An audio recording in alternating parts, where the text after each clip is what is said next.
اور ان کی قوم ان سے جھگڑنے لگی۔ ابراہیم نے فرمایا کیا تم اللہ کے بارے میں مجھ سے جھگڑتے ہو، حالانکہ وہ تو مجھے ہدایت عطا فرما چکا اور مجھے اس کا کوئی ڈر نہیں جنہیں تم شریک بناتے ہو، البتہ یہ کہ میرا رب کوئی بات چاہے، میرے رب کے علم ہر چیز کو محیط ہے، اور کیا تم نصیحت نہیں مانتے؟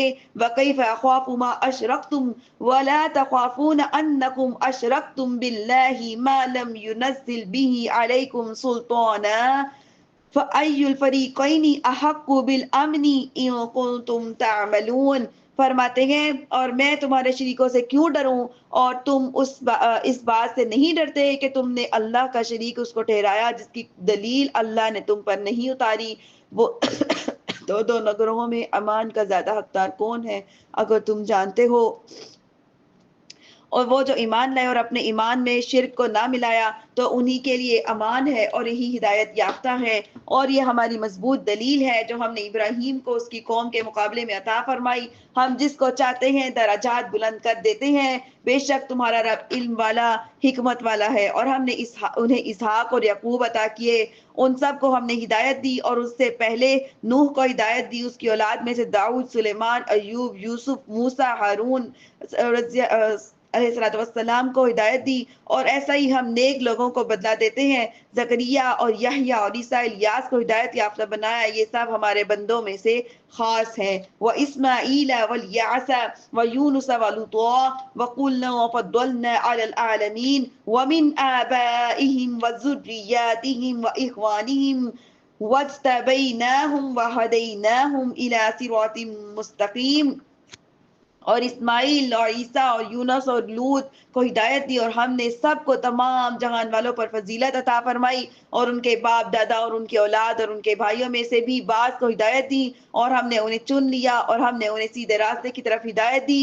ذَلِكَ هُدُى اللَّهِ يَهْدِي بِهِ مَن يَشَاءُ وَمِنْ عِبَادِهِ وَلَوْ أَشْرَكُوا لَحَبِطَ عَنْهُمْ مَا كَانُوا يَعْمَلُونَ۔ یہ اللہ کی ہدایت ہے، وہ اپنے بندوں سے جسے چاہتا ہے عطا کر ہدایت دیتا ہے، اور وہ بھی بالفرض اگر وہ بھی بالفرض شرک کرتے تو ضرور ان کے تمام اعمال ضائع کر دیے جاتے۔ یہاں پہ اللہ تعالیٰ کی اس چیز کی طرف معرفت ہے کہ اللہ تعالیٰ واحد ہے، یکتا ہے، اس کا کوئی شریک نہیں۔ اس معرفت کے ذریعے اللہ تعالیٰ اپنے بندوں میں سے یہی جسے چاہتا ہے اپنے دین، طاعت اور لوگوں کی طرف ٹھہرائے ہوئے اللہ تعالیٰ کے شریکوں سے بیزاری کا اظہار کرنے کی طرف ہدایت دیتا ہے۔ أولئك الذين آتيناهم الكتاب والحكم والنبوة فإن يكفر بها هؤلاء فقد وكلنا بها قوما ليسوا بها بكافرين۔ یہی وہ ہستیاں ہیں جنہیں ہم نے کتاب اور حکمت اور نبوت عطا کی، تو اگر کفار ان چیزوں کا انکار کرتے ہیں تو ہم نے ان کے لیے ایسی قوم مقرر کر رکھی ہے جو ان چیزوں کا انکار کرنے والی نہیں ہے۔ اور یہی وہ مقدس ہستیاں ہیں جنہیں اللہ نے ہدایت کی، تو تم ان کی ہدایت کی پیروی کرو۔ تم فرماؤ میں اس پر تم سے کوئی اجرت نہیں مانگتا، یہ صرف سارے جہانوں والوں کے لیے نصیحت ہے۔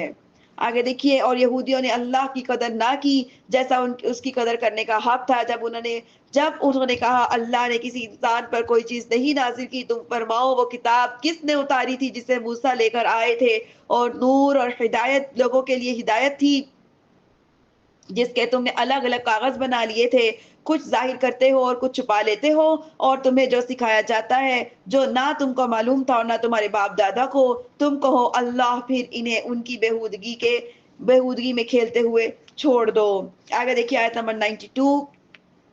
اور یہ برکت والی کتاب ہے جسے ہم نے نازل کیا ہے، پہلی کتابوں کی تصدیق کرنے والی ہے، اور اس لیے اتاری گئی ہے تاکہ تم اس کے ذریعے مرکزی شہر اور اس کے ارد گرد والوں کو ڈر سناؤ، اور وہ جو آخرت میں ایمان لاتے ہیں وہی اس کتاب پر ایمان لاتے ہیں اور وہ اپنی نماز کی حفاظت کرتے ہیں۔ اور اس سے بڑھ کر ظالم کون جو اللہ پر جھوٹ باندھے اور کہے میری طرف وحی کی گئی حالانکہ اس کی طرف کسی شے کی وحی نہیں کی گئی، اور جو کہے میں بھی ابھی ایسا اتاروں گا جیسا اللہ نے اتارا ہے۔ پھر اگر تم دیکھو جب ظالم موت کی سختیوں میں ہوتے ہیں اور فرشتہ ہاتھ ہلاتے ہوئے کہتے ہیں کہ اپنی جانیں نکالو، آج تمہیں ذلت کا عذاب دیا جائے گا، اس کے بدلے میں تو تم اللہ پر ناحق باتیں کرتے تھے اور ان کی آیتوں کو جھٹلاتے تھے۔ آگے دیکھیے آیت نمبر 94۔ اور بے شک تم ہمارے پاس اکیلے آئے جیسا ہم نے تمہیں پہلی مرتبہ پیدا کیا تھا، اور تم اپنے پیچھے وہ سب مال و متاع چھوڑ آئے ہو اور ہم نے تمہیں دیا تھا، اور آج ہم تمہارے ساتھ تمہارے ان سفارشیوں کو نہیں دیکھتے جنہیں تم گمان کرتے تھے کہ وہ تم میں ہمارے شریک ہیں۔ بے شک تمہارے درمیان جدائی ہو گئی اور تم سے وہ غائب ہو گئے جن کے معبود ہونے کا تم دعویٰ کرتے تھے۔ ان اللہ فالق الحب والنوا یخرج الحی من المیت ومخرج المیت من الحی ذالکم اللہ فانا تؤفکون۔ بے شک اللہ دانے اور گٹلی کو چیرنے والا ہے، زندہ کو مردہ سے نکالنے اور مردہ کو زندہ سے نکالنے والا ہے، یہ اللہ ہے، تو تم کہاں سے پھرتے جاتے ہو۔ یہاں پہ نبوت توحید کا بیان کے بعد اللہ تعالیٰ اپنی کمال قدرت، علم اور حکمت کے دلائل ذکر فرما رہے ہیں، کیونکہ مقصود اعظم اللہ عز و جل اس کی تمام صفات افعال کی معرفت ہے، اور یہ جاننا ہے کہ وہی تمام چیزوں کا پیدا کرنے والا ہے، جو ایسا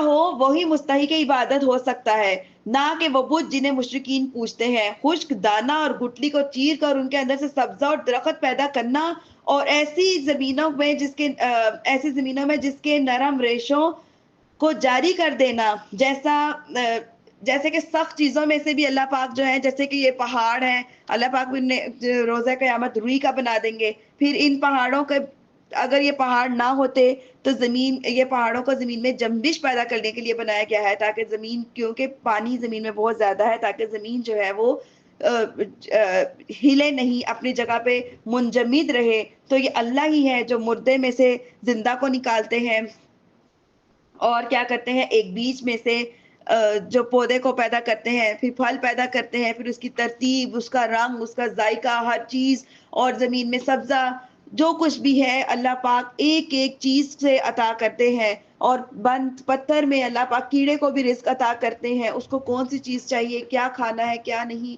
ہر چیز جو ہے وہ اللہ عطا کرنے والا ہے۔ جب کسی میں اتنی ساری خوبیاں پائی جائیں، اتنی ساری چیزیں پائی جائیں، صرف وہی جو ہے وہ خالق کا مستحق ہو سکتا ہے، معبود کا مستحق ہو سکتا ہے، اور وہ صرف اور صرف کون ہے؟ اللہ ہی ہے، کیونکہ وہی ہم سب کو پیدا کرنے والے اور وہی واحد یکتا ہے، اور وہی اس کے سوا کوئی اور معبود نہیں ہے، کوئی بھی اور عبادت کا لائق نہیں ہے، اور وہ تاریکی کو چاک کر کے صبح نکالنے والا ہے، اور اس نے رات کو آرام کا ذریعہ بنایا، اور اس نے سورج اور چاند کو اوقات کے حساب کا ذریعہ بنایا۔ زبردست اور علم والے کا مقرر کیا ہوا اندازہ ہے، اور وہی ہے جس نے تمہارے لیے ستارے بنائے تاکہ تم ان کے ذریعے خشکی اور سمندری کی طریقوں سے راستہ پاؤ۔ بے شک ہم نے علم والوں کے لیے تفصیل سے نشانیاں بیان کر دی ہیں، اور وہی ہے جس نے تم کو ایک جان سے پیدا کیا، پھر کہیں ٹھکانا ہے اور کہیں امانت رکھے جانے کی جگہ ہے۔ بے شک ہم نے سمجھنے والوں کے لیے نشانیاں تفصیل سے بیان کر دی ہیں۔ اور وہی ہے جس نے آسمان سے پانی اتارا، اور پھر ہم نے اس کے ذریعے ہر اگنے والی چیز نکالی، تو ہم نے اس میں سرسبز کھیتی نکالی، اس میں سے ہم ایک دوسرے پر چڑھے ہوئے دانے نکالتے ہیں۔ کھجور کی ابتدائی کچے شگوفوں سے کھجور کو خوشے نکالتے ہیں، پھر پھلوں کی کثرت سے لٹکتے ہوئے ہوتے ہیں، اور انگور کے باغ اور زیتون کے انار نکالتے ہیں، کسی وصف سے ایک دوسرے سے ملتے ہوتے ہیں اور کسی وصف سے جدا ہوتے ہیں۔ تم درخت کے پھل اور اس کے پکنے کی طرف دیکھو، جب وہ پھل دے، بے شک اس میں ایمان والوں کے لیے نشانیاں ہیں، اور لوگوں نے جنوں کو اللہ کا شریک بنا لیا، حالانکہ اللہ نے تو ان جنوں کو بھی پیدا کیا، اور لوگوں نے اللہ کے لیے جہالت سے بیٹے اور بیٹیاں گڑ لیے، حالانکہ اللہ ان کی بیان کی ہوئی چیزوں سے پاک اور بلند ہے۔ آیت نمبر 101 اور 2 دیکھیے، وہ بغیر کسی نمونے کے آسمان اور زمین کا بنانے والا ہے، اس کے لیے اولاد کیسے ہو سکتی ہے حالانکہ اس کی بیوی ہی نہیں، اور اس نے ہر شے کو پیدا کیا ہے اور وہ ہر شے کو جاننے والا ہے۔ وہ اللہ تمہارا رب ہے، اس کے سوا کوئی عبادت کے لائق نہیں، ہر شے کو پیدا کرنے والا ہے، تو تم اس کی عبادت کرو، وہ ہر چیز پر نگہبان ہے۔ آنکھیں اس کا احاطہ نہیں کر سکتی، وہ تمام آنکھوں کا احاطہ کیے ہوئے ہے، اور وہی ہر باریک چیز کو جاننے والا خبردار ہے۔ آگے دیکھیے آیت نمبر 104، بے شک تمہارے پاس تمہارے رب کی طرف سے آنکھیں کھولنے والی دلیلیں آ گئیں، تو جس نے انہیں دیکھ لیا اور اپنے فائدے کے لیے ہی کیا، اور جو دیکھنے سے اندھا رہا اور جو تو یہ بھی اسی پر ہے کہ میں تم پر نگہبان نہیں. وَكَذَلِكَ نُصَرِّفُ الْآيَاتِ وَلِيَقُولُوا دَرَسْتَ وَلِنُبَيِّنَهُ لِقَوْمٍ يَعْلَمُونَ. اور ہم اسی طرح بار بار آیتیں بیان کرتے ہیں اور اس کے لیے تاکہ کافر بول اٹھیں کہ تم نے پڑھ لیا ہے، اور اس لیے تاکہ تم اسے علم والوں کے لیے واضح کر دیں. اور تم اس وحی کی پیروی کرو جو تمہاری طرف تمہارے رب کی طرف سے بھیجی گئی ہے، اس کے سوا کوئی معبود نہیں، اور مشرکوں سے منہ پھیر لو. اور اگر اللہ چاہتا تو وہ شرک نہ کرتے، اور ہم نے تمہیں ان پر نگہبان نہیں بنایا اور نہ آپ ان پر نگہبان ہیں. اور انہیں برا بھلا نہ کہو جنہیں وہ اللہ کے سوا پوچھتے ہیں کہ وہ زیادتی کرتے ہیں جہالت کی وجہ سے اللہ کی شان میں بے ادبی کریں گے. یوں ہی ہم نے ہر امت کی نگاہ میں ان کے عمل کو آراستہ کر دیا، پھر انہیں اپنے رب کی طرف پھرنا ہے تو وہ انہیں بتا دے گا جو وہ کرتے تھے. آیت نمبر 109. اور انہوں نے بڑی تاکید سے اللہ کی قسم کھائی، اور اگر ان کے پاس کوئی نشانی آئی تو ضرور اس پر ایمان لائیں گے. تم فرما دو کہ نشانیاں تو اللہ کے پاس ہیں، اور تمہیں کیا خبر جب وہ نشانیاں آئیں گی تو بھی تم یہ ایمان نہیں لائیں گے. وَنُقَلِّبُ أَفْئِدَتَهُمْ وَأَبْصَارَهُمْ كَمَا لَمْ يُؤْمِنُوا بِهِ أَوَّلَ مَرَّةٍ وَنَذَرُهُمْ فِي طُغْيَانِهِمْ يَعْمَهُونَ. آیت نمبر 1 اور اس پارے کی ہماری آخری آیت، آیت نمبر 110 اور اس پارے کی ہماری آخری آیت، کہ ہم ان کے دلوں اور ان کی آنکھوں کو پھیر دیں گے جیسا کہ یہ پہلی بار ان پر ایمان نہ لائے تھے، اور انہیں ان کی سرکشی میں بھٹکتے ہوئے چھوڑ دیں گے. اللہ اکبر. یہاں الحمدللہ ہمارا پارا نمبر 7 اللہ تعالیٰ کے حکم، فضل، کرم، رحمت سے مکمل ہو گیا. اللہ پاک ہم سب کو کہنے سننے سے زیادہ عمل کی توفیق عطا فرمائے. وما علی الا البلاغ المبین وتب علینا انک انت التواب الرحیم.